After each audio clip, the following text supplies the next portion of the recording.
Hey everyone, welcome to this explainer. Look, if you're gearing up for a big literature exam, or honestly, if you just want to wrap your head around the massive explosion of Renaissance theater, you are in the exact right place. Today we're diving into the ultimate study guide on the rise and the absolute mastery of Elizabethan drama. Let's get right into it. Okay, let's dive into this. Here's our roadmap. First, the dawn of Elizabethan drama. Then, entered the university wits. After that, Marlowe the pioneer, Shakespeare the master, and finally, Ben Jonson the reformer. So how did a generation of amateur schoolboys pave the way for literally the greatest literary genius in human history? That is the wild evolutionary leap we're about to unpack. You can kind of think of this whole era like a giant torch relay, starting with those schoolboy amateurs, passing on to professional scholars, and then finally landing in the hands of absolute theatrical titans. Keep that relay in the back of your mind. Part 1. Dawn of Elizabethan Drama, Laying the Foundation. Okay, so the spark that ignited this whole magnificent era actually started in school. The roots grew directly out of studying ancient Latin drama. We're talking writers like Terence, Plautus, and Seneca. But here's the kicker. These early English adaptations weren't put on by professionals, not at all. They were staged by amateur actors, schoolboys, and university students at places like the Inns of Court.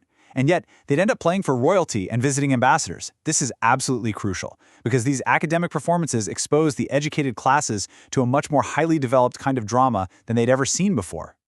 So, by the mid-16th century, these academic writers decided to try writing original English plays using those Latin classics as a model. We get Nicholas Udall's comedy Ralph Roysterdeister, John Still's comedy Grimmergurten's Needle, and Thomas Sackville's tragedy Gorboduc. Now, just between us, these plays are pretty monotonous. They lack a lot of literary merit. But for your exam, you absolutely need to know them. They are the essential foundation stones because they proved for the very first time that this kind of structured drama could actually be done in English. Moving right along to Part 2. Enter the university wits, building the frame.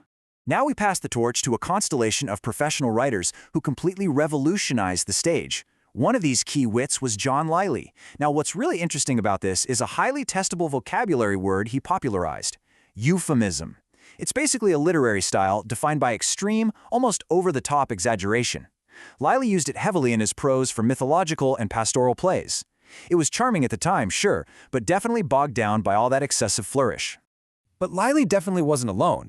You should really think of the wits as a collaborative team, where everyone brought their own vital ingredient to the developing dramatic recipe. George Peele, he gave blank verse this gorgeous musical quality, especially in David and Bathsheba.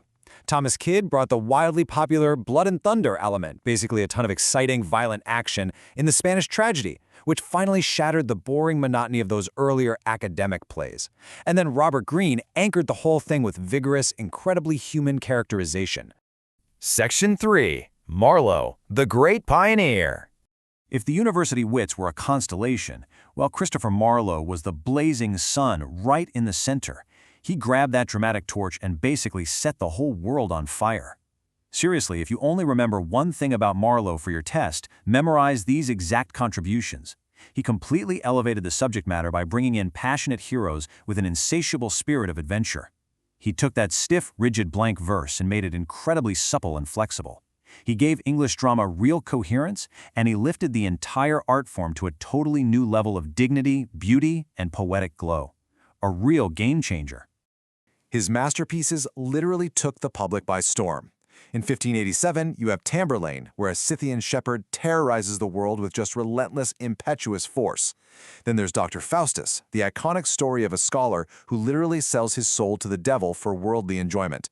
And Edward II is widely considered his absolute best work when it comes to pure technical construction. Dr. Faustus, by the way, perfectly captures that era's boundless ambition, that unquenchable thirst for knowledge that completely defined the Renaissance spirit. So the crucial point is this: Marlowe is rightfully known as the father of English dramatic poetry. He did the pioneering work. He laid down the incredible, flexible foundation that a certain William Shakespeare was about to inherit. Which brings us to Section 4. Shakespeare, the ultimate master.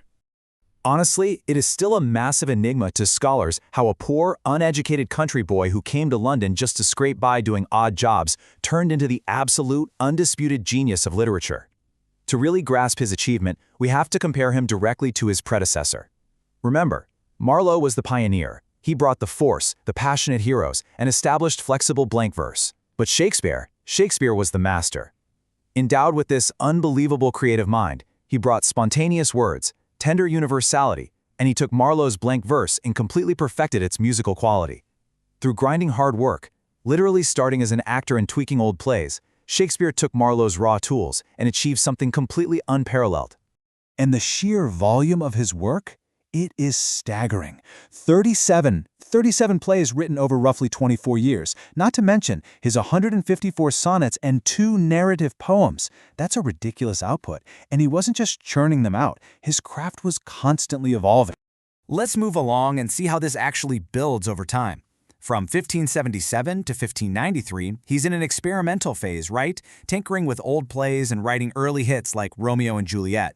Then, 1594 to 1600, his mind and art really mature into these great comedies and chronicles like The Merchant of Venice and Henry V.